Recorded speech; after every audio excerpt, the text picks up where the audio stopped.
আসসালামু আলাইকুম গাইস, আপনাকেও একটা বস্তু দেখাম আমি আজকে। এটা হলো বরপেটা। বরপেটার খুব কাছে, বরপেটা থেকে 2 কিলোমিটার ভিতরে হবো। এনে এত জঙ্গল আমি নিজেও কইহারুম না। এই জায়গাটায় যে এত জঙ্গল, কি গাছ না আছে এনে দেখুন। বেত গাছে থেকে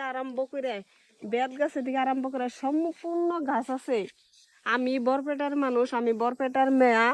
আমি নিজেও জানি না বরপেটার 2 কিলোমিটার ফাঁকে যে এইরকম গাছ আছে, এইরকম জঙ্গল আছে। দেখুন আপনারা কিরকম জঙ্গল।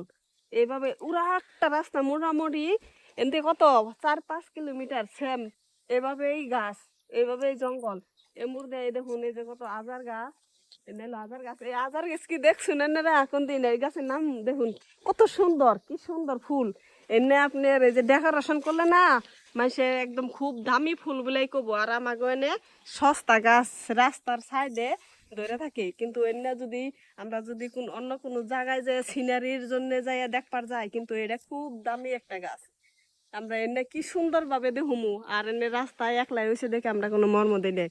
তাই আমি আপনাকে দেখাইলাম এইভাবে। এনে ওর আগে খালি গাছি আজার গাছ আমি গাছের নাম এত নামই কই হারুম না, এত পরিমাণের এনে গাছ আছে।